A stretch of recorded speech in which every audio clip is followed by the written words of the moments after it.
नमस्कार दोस्तों, उड़ीसा के जगन्नाथपुरी से हुई हैरान कर देने वाली भविष्यवाणियाँ। दोस्तों, आज हम संत अच्युतानंद दास जी की हैरान कर देने वाली भविष्यवाणियों के बारे में जानेंगे। साल 2024 से लेकर 2030 के बीच महाविनाश का दौर। दोस्तों, ऋषि मुनियों की इस तपोभूमि पर सत्ययुग का बद्रीनाथ, त्रेता युग का रामेश्वरम, द्वापर का द्वारिका और कलयुग का जगन्नाथपुरी स्थापित है। मित्रों, सनातन संस्कृति में इन चार धामों का क्या अहमियत है, आप इसका अंदाजा इसी से लगा सकते हैं। उन युगों में इन तीर्थ स्थलों के दर्शन मात्र से आम जनमानुष को मोक्ष और पाप से मुक्ति मिल जाती है। दोस्तों, आज हम आपको एक ग्रंथ के विषय में बताने वाले हैं, जिस ग्रंथ का नाम है भविष्य मलिका। इस ग्रंथ को पढ़ने से भविष्य एकदम अलग रूप में दिखाई देता है। दोस्तों, हमारे देश भारत में समय समय पर कई महापुरुष जन्म लेते हैं, जो हमें अतीत और आगे आने वाले समय के विषय में अनेकों जानकारियां प्रदान करते हैं। दोस्तों, वह महापुरुष अपने भक्ति और योग शक्ति में इतना ज्यादा लीन होते हैं कि उन्हें भगवान के कार्यों का पहले से ही आभास हो जाता है, और वह इन सभी कार्यों की जानकारी किसी ग्रंथ किताबों के माध्यम से हम तक पहुंच जाते हैं। दोस्तों, आपने किसी न किसी के मुंह से ये बात तो सुनी ही होगी कि हमें अपने कर्मों का फल इसी युग में भोगना पड़ता है। और दोस्तों, इन महापुरुषों के ग्रंथों में हमें इन्हीं बातों का व्याख्यान मिलता है। अगर हम अपने हिंदू सनातन पुराण को भी पढ़े तो उसमें आने वाले समय में महाविनाश का ही उल्लेख मिलता है। इसके अलावा अनेक धर्म के धर्म ग्रंथ में भी कहीं न कहीं महाविनाश और प्रलय का संकेत स्पष्ट रूप से निश्चित किया गया है। साथियों, संत अच्युतानंद दास जी ने उड़ीसा के जगन्नाथपुरी में रहते हुए 15वीं शताब्दी के आसपास भविष्य के गर्भ में झांकते हुए अनेकों भविष्यवाणियां की, जो आज सत्य होते दिखाई दे रही है। उड़ीसा के कटक जिले में जन्मे संत अच्युतानंद दास जी ने प्रभु जगन्नाथ की धरती में रहते हुए ताड़ के पत्तों पर कई अनेकों रहस्यमय और डरने वाली भविष्यवाणी लिखी, जो आगे चलकर भविष्य मलिका के रूप में जानी गई। दोस्तों, काल, भूकंप और महामारी इस युग की प्रमुख आपदाएं मानी गई है, जो भविष्य मलिका ग्रंथ में अनुवादित है। दोस्तों, इस ग्रंथ में ये भी उल्लेखित है कि यूरोप की लगभग 80% आबादी इन घटनाओं की वजह से खत्म हो जाएगी।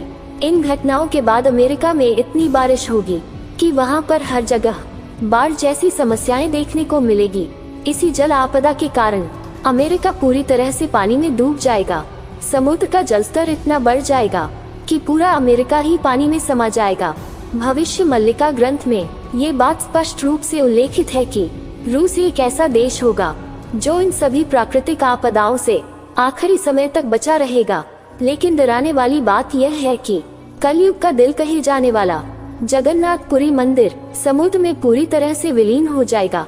दोस्तों, हमारे हिंदू धार्मिक ग्रंथ के सबसे प्राचीन ग्रंथ भविष्य पुराण में इस बात का उल्लेख मिलता है कि हर युग के अंत समय में दुनिया का एक हिस्सा समुद्र में पूरी तरह से डूब जाता है।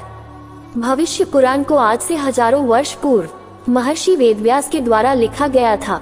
ये भविष्य मलिका ग्रंथ से भी कई हजार वर्ष पुराना ग्रंथ है। सबसे पहले इसी ग्रंथ में इस धरती के महाविनाश और भगवान विष्णु के 10वें अवतार कल्कि के जन्म लेने का उल्लेख मिलता है। दोस्तों, सतयुग में भी एक महाप्रलय आया था, जिसमें अपने भक्तों को बचाने के लिए स्वयं भगवान विष्णु ने मछली का अवतार लिया था। उसके बाद त्रेता युग में लंका पूरी तरह से डूब गई थी। द्वापर युग के अंत में भगवान कृष्ण के द्वारा बसाई गई द्वारिका नगरी पूरी तरह से समुद्र में विलीन हो गई थी। अब भविष्य पुराण के साथ साथ भविष्य मलिका ग्रंथ में यह उल्लेख है कि जब कलयुग का अंत निकट आएगा, तब कलयुग का प्रमुख तीर्थ स्थल जगन्नाथपुरी भी समुद्र के गर्भ में पूरी तरह से समा जाएगा। दोस्तों, इस भविष्य मलिका ग्रंथ में एक बात स्पष्ट रूप से वर्णित है कि कलयुग में कोई भी लोग एक दूसरे से प्रेम नहीं करेंगे। सभी लोग सिर्फ धन से ही प्रेम करेंगे, चाहे पत्नी हो या पुत्र हो या पिता हो, सबको सिर्फ धन का ही लोभ रहेगा।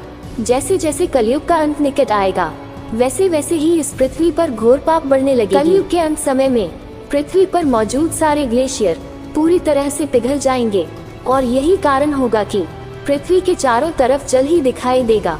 बाढ़ जैसी समस्याएं देखने को मिलेगी। इस ग्रंथ में ये भी बताया गया है कि जो भी पुरुष या व्यक्ति श्री हरि भगवान विष्णु की भक्ति में लीन रहेगा, उनकी भक्ति करेगा वही अंत समय तक इस पृथ्वी पर बचा रहेगा, क्योंकि इसका मुख्य कारण ये होगा कि कलयुग के अंत तक लोगों के मन से भक्ति, दया, प्रेम पूरी तरह से नष्ट हो चुकी होगी। लोग पाप के अधीन हो चुके होंगे।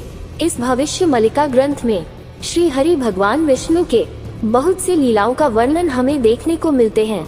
दोस्तों, भविष्य मलिका ग्रंथ में ये बात स्पष्ट रूप से उल्लेखित है कि जैसे ही शनि मीन राशि में प्रवेश करेगा, वैसे ही भारत की सत्ता एक संत पुरुष के हाथों में होगा जो निसंतान होगा, और लोग इस संत पुरुष को प्रधानमंत्री मोदी या योगी आदित्यनाथ के रूप में देख रहे हैं।